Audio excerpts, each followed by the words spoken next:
నమస్తే, welcome to our channel. గత కొన్ని రోజులుగా కూడా వైసీపీ ప్రధానంగా ఆరోపిస్తుంది ఈ కూటమి ప్రభుత్వం అధికారంలోకి వచ్చిన తర్వాత రెడ్ బుక్ రాజ్యాంగంతో అక్రమ అరెస్టులు చేస్తున్నారని. ఈ నేపథ్యంలోనే వల్లభనేని వంశీ కానివ్వండి, నిన్న కాకాని గోవర్ధన్ రెడ్డిని కానివ్వండి, లేదంటే అధికారులైనటువంటి పిఎస్ఆర్ ఆంజనేయులు ఇతరత్ర వారందరినీ కూడా అరెస్టులు చేస్తూ ఉన్నారని. మరి ఈ ముగ్గురి గురించి అయితే ఈరోజు లేటెస్ట్ న్యూస్ వచ్చేసింది. మరి ఆ న్యూస్ ఏంటో తెలుసుకునే ప్రయత్నం చేద్దాం. దీన్ని వివరించడానికి మనతో పాటుగా ఉన్నారు పొలిటికల్ అనలిస్ట్ రామ్ బ్రహ్మం గారు. నమస్తే. నమస్తే అమ్మ. పేర్ని నాని నిన్న ఎంత గగ్గోలు పెట్టారో అందరికీ తెలిసిన విషయమే. వంశీ ఆరోగ్య పరిస్థితి గురించి, మరి మొత్తానికి వంశీ ఆరోగ్య పరిస్థితి ఈ రోజు పర్లేదు, నిలకడగా ఉంది, ఆయన బాగానే ఉన్నారు అని చెప్పి పలు వార్తలు వస్తున్నాయి. ఏమంటారు మీరు? నిన్న ప్రెస్ మీట్లో ఆయన మాట్లాడుతా వంశీ ఇవాళ రేపు అన్నట్టు మాట్లాడాడు. ఆరోగ్యం నిలకడగా ఉంది. నిన్న జిహెచ్లో కూడా టెస్టులు చేశారు. Vijayawada Kankipadu hospital, government hospital టెస్టులు చేస్తే అక్కడ కాదు, ఇంకా మాకు వేరే కావాలని అడిగితే అక్కడ కూడా పంపించింది కోర్టు. జీజీహెచ్లో కూడా స్పష్టంగా రిపోర్ట్స్ ఇచ్చారు, అంతా ఆరోగ్యం నిలకడగా ఉంది, బాగుందని. వీళ్ళు ఏంటంటే అనారోగ్యంగా ఉంది, ఏదో రకంగా దాన్ని సాగ్గా చూపించి బయటికి బయలు తీసుకుని వచ్చేయాలనే ఉద్దేశంతో ఏదో డ్రామాలు ఆడాడు. చిన్న సమస్య, అతనికి శ్వాసకోశ సమస్య ఉంది. వర్షాకాలం వచ్చినప్పుడు లేదా సమ్మర్ వచ్చినప్పుడు, శీతాకాలం వచ్చినప్పుడు సహజంగా వచ్చే సమస్యలు చిన్న చిన్నవి, అదే అతనికి ఉంది. దానికి మించి వేరే ప్రాబ్లం ఏం లేదు. దాన్ని అడ్డం పెట్టుకుని బెయిల్ తీసుకొద్దాం అన్నాడు, కుదరలా. కోర్టు స్పష్టంగా చెప్పింది, జీజీఎస్ స్పష్టంగా ఆర్డర్స్ ఇచ్చింది, ఆరోగ్య సమస్యలు లేవు, ఇంకెన్నాళ్ళు జైల్లోనే ఇబ్బంది ఏం లేదు, వంశీ జైల్లో ఉండాల్సిన వ్యక్తి అని చెప్పి కోర్టు కూడా నిర్ధారించుకుని బెయిల్ ఇచ్చే అవకాశం లేకుండా చేసుకున్నాడు. కీలక వ్యాఖ్యలు చేశారు కదా సార్. డాక్టర్స్ అందరూ కూడా లోకేష్ ఏం చెప్తే అదే వింటున్నారు, ఆ విధంగానే రిపోర్ట్స్ ఇస్తున్నారు అంటూ పేర్ని నాని చేసినటువంటి వ్యాఖ్యలు ఏ విధంగా చూడాలంటారు? ఇప్పుడు అందరి పాలన, జగన్మోహన్ రెడ్డి పాలన దుర్మార్గ పాలన అయితే ఉండదు కదా. జగన్ రెడ్డి చెప్పినట్టు లేకపోతే పేర్ని నాని చెప్పినట్టు ఎందుకు వింటారు అధికారులు? లోకేష్ అలా చేయడు, కూటమి ప్రభుత్వం అలా చేసే ప్రభుత్వం కాదు. వాళ్ళు వ్యవహారాలు పట్టించుకోరు, వ్యవస్థలు పనితీరు వ్యవస్థలు చేసుకుంటూ వెళ్తాయి. సుమారుగా 3-4 డాక్టర్లు టెస్ట్ చేశారు నేను, అతన్ని ఆరోగ్యం శుభ్రంగా ఉందని చెప్పారు. దానికి వాళ్ళు వాగుతూ ఉంటారు, మాట్లాడుతూ ఉంటారు. ఇప్పుడు అదే కృష్ణరాజు కేసులో వాళ్ళు చేసిందే తీసుకొచ్చి ఇక్కడ చెప్తున్నారు అని కొందరు విశ్లేషణ. రఘురామకృష్ణరాజు గారి కేసులో చేయడం అంటే ఆ ప్రభావతి డాక్టర్ భర్త వైఎస్ఆర్సీపీ నాయకుడు కాబట్టి ఆయన అడ్డం పెట్టుకుని, ఆయన లొంగ తీసుకుని ఆవిడని బెదిరించి బ్లాక్మెయిల్ చేసి రాపించుకున్నారు. అందరూ అట్లా ఎందుకు చేస్తారు? స్పష్టంగా వంశీ ఆరోగ్యంగా కనపడుతున్నాడు, మనిషి చక్కగా నిండుగానే ఉన్నాడు, తలకు రంగు ఒకటే ఇలా, మిగతా అంతా బాగానే ఉంది కదా.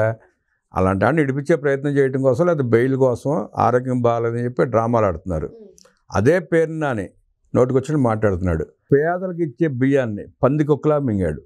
భార్యను అడ్డం పెట్టుకుని భార్య పేరుతో గొడవలు తీసుకొని అడ్డగోలకు అమ్ముకొని ఫైన్ కూడా కట్టాడు అతను. ఆ కేసులో ఇతను వెనకాల ఉన్నాడని చెప్పి చంద్రబాబు నాయుడు గారికి ఆ ఇంట్లో ఆడాలని అరెస్ట్ చేయడం ఇష్టం లేక అలా నడిపిస్తున్నారు కేసుని బెయిల్ ఇచ్చి. ఆ కేసులో అడ్డంగా బుక్ చేయాలి నానిని. కాకపోతే అతని అదృష్టం ఏంటంటే అతని పేరు లేదు కాబట్టి, అతని భార్య పేరు మీద ఉంది కాబట్టి బతికిపోయాడు. లేదంటే అతను కూడా ఇప్పటికీ వంశీతో పాటు జైల్లో ఉండాల్సిన వ్యక్తి నోటికి వచ్చినట్టు మాట్లాడుతున్నాడు, పిచ్చిగా మాట్లాడుతున్నాడు. అట్లా మాట్లాడుతుంటారు అంతే. మరో పక్క కాకాని గోవర్ధన్ రెడ్డిని అరెస్ట్ చేశారు. అరెస్ట్ చేసిన వెంటనే వైసీపీకి చెందిన పలువురు నేతలు ఇది అక్రమ అరెస్ట్ అని చెప్పారు. ఎస్పెషల్గా అనిల్ కుమార్ యాదవ్ కూడా అసలు స్వాతంత్రం వచ్చినప్పటి నుంచి కూడా ఏ ప్రభుత్వం చెయ్యని విధంగా కూటమి ప్రభుత్వం అందరినీ అరెస్ట్ చేస్తుంది. చిన్న స్థాయి కార్యకర్తల నుంచి ఎమ్మెల్యేలు, ఎంపీలు, మాజీ ఎమ్మెల్యేలు, మాజీ ఎంపీలను అందరినీ అరెస్ట్ చేస్తుంది అని చెప్పి ఆయన మాట్లాడారు. మరి ఈ రోజు చూసుకున్నట్లయితే ఏదైతే కాకాని గోవర్ధన్ రెడ్డి పైన అభియోగాలు ఉన్నాయో, అక్రమ మైనింగ్ క్వార్జ్ అది చేసిందంతా దానికి కర్త కర్మ క్రియ మొత్తం కాకాని గోవర్ధన్ రెడ్డి అన్నట్టుగా తెలుస్తుంది. ఏ కాకుండా పలు కేసులు కూడా ఆయన మీద ఉన్నాయి. మీరేమంటారు? అనిల్ కుమార్ యాదవ్ వ్యాఖ్యలు, మరి ఇప్పుడు వస్తున్న న్యూస్, దీన్ని బట్టి మీరు ఏం చెప్తారు? అనిల్ కుమార్ యాదవ్ మొన్నటిదాకా కాకాని గోవర్ధన్తో గొడవపడ్డ వ్యక్తే. అతను దోచుకున్న దాంట్లో వాటాలు ఇవ్వలేదని చెప్పి చాలాసార్లు మీటింగ్లు పెట్టి నెల్లూరులో అతని మీద విరుచుకుపడ్డ వ్యక్తి. కాకాని గోవర్ధన్ రెడ్డి క్వాజ్ని అక్రమంగా దోచుకోవడం స్పష్టంగా క్లియర్ అయింది. ప్రభుత్వ అధికారులు రిపోర్ట్స్ ఇచ్చారు. అదే కాకుండా సోమిరెడ్డి చంద్రమోహన్ రెడ్డి గారు ఆధారాలతో సహా నిరూపించాడు. ఆయన మీద కూడా పలు కేసులు పెట్టారు అప్పట్లో. అక్రమాస్తులను అయ్యని అని చెప్పి ఫేక్ డాక్యుమెంట్స్ సృష్టించి కాకాని గోవర్ధన్ రెడ్డి సోమిరెడ్డి గారిని అల్లరి చేసే ప్రయత్నం చేశాడు. దాని మీద ఆయన పరువు నష్టం దావా వేసాడు, కేసు పెట్టాడు. అదొక కేసు పెండింగ్ ఉంది.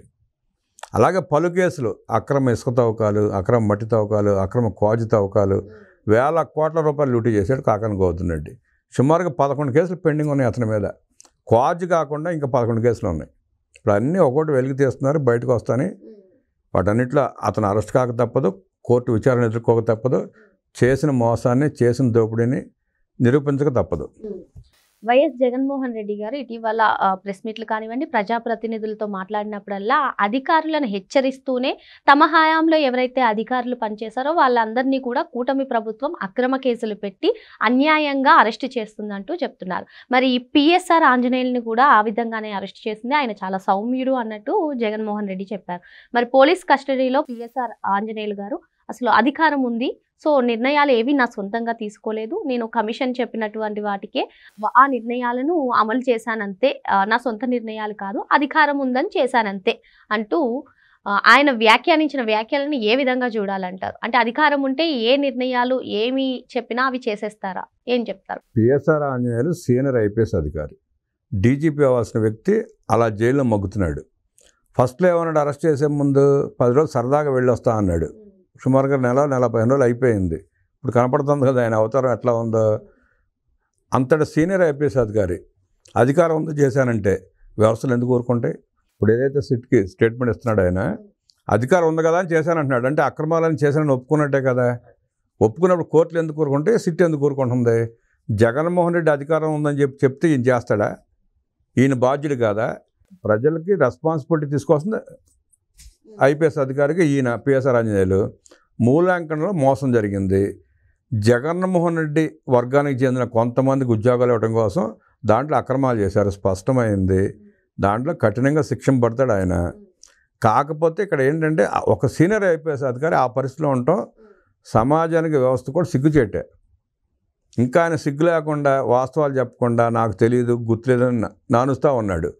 ఇంకెన్నాళ్ళు ఉంటాడు జైలు ఆయన? అప్రూవర్ మారితే కనీసం బయటకు వచ్చి ప్రాచుర్యం చేసుకునే అవకాశం ఉంటుంది. అది లేకుండా చేసుకుంటున్నాడు. ఇప్పటికి వాస్తవాలు నిజాలు బయట పెట్టట్లే ఆయన. అంటే ప్రశ్నలు అడుగుతున్నారు, లేదు తెలియదని చెప్పి వెళ్ళిపోతున్నాడు, అలా సాగదేస్తున్నాడు. అదే మామూలుగా సామాన్యుడిని 3rd డిగ్రీ ఉపయోగిస్తే గంటలు చెప్తాడు నిజాలన్నీ ఆయన. కాకపోతే సీనియర్ ఐపీఎస్ అధికారి కాబట్టి సిట్ కూడా ఐపీఎస్ పోలీసులే కాబట్టి అంత లోతుగా వెళ్ళలేకపోతున్నారు వాళ్ళు కూడా. చూద్దాం ఏం జరుగుద్దో. మరి మొత్తానికి కూటమి ప్రభుత్వం అధికారంలోకి వచ్చిన 6 నెలల తర్వాత సరే మీరు కేసులు పెట్టుకుంటారా, మాకు భయం లేదు, అరెస్ట్ చేస్తే మా అంటే ఒక 3 నెలలు 6 నెలలు జైల్లో ఉంచుతారు అని చెప్పిన వాళ్ళందరూ కూడా తాము నిందితులుగా సిట్ కానివ్వండి, లేదంటే ఏదన్నా అభియోగం వచ్చిన వెంటనే పరారీ అవుతున్నారు. మనం కాకాని గోవర్ధన్ రెడ్డి విషయంలో చూసాము. ఇంకా మిగతా వాళ్ళు అసలు మాపై అన్యాయంగా కేసులు పెడుతున్నారంటారు. మరి మొత్తానికి ఏమంటారు మీరు? ఇప్పుడు జగన్మోహన్ రెడ్డి కంటే సిగ్గుసరం అన్నీ వదిలేశాడు. గతంలో 1,00,000 కోట్లు దోచుకున్నాడు, 16 నెలలు జైల్లో ఉండి వచ్చాడు. ఇప్పుడు ప్రభుత్వంలోకి వచ్చి అధికారం చేపట్టిన తర్వాత సుమారు 20 లక్షల కోట్ల పైన దోచుకున్నాడని చెప్పి ప్రచారం జరుగుతూ ఉంది. జగన్మోహన్ రెడ్డికి పోయిందేముంది? 16 నెలలు కాదు, 16 సంవత్సరాలు ఉంటాడు, లేదా 32 సంవత్సరాలు ఉంటాడు. ఆ కేసులు మొత్తం నిరూపితం అయితే 50 సంవత్సరాల పైన శిక్ష పడుద్ది. నాతో పాటు వీళ్ళు కూడా ఎందుకు ఉండాలి బయట అనుకున్నాడు ఏమో. అధికారులందరూ ఇరికిచ్చాడు. మీరు ధనంజయ రెడ్డిని తీసుకోండి, కృష్ణమోహన్ రెడ్డిని తీసుకోండి, పిఎస్ఆర్ ఆంజనేయులను తీసుకోండి, ఇంకా అలాంటి అధికారులు చాలామంది ఉన్నారు కదా.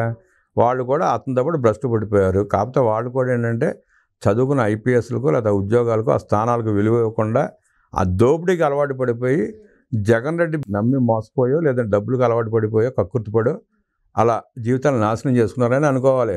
మరో అంశంతో మళ్ళీ కలుద్దాం. Thank you sir.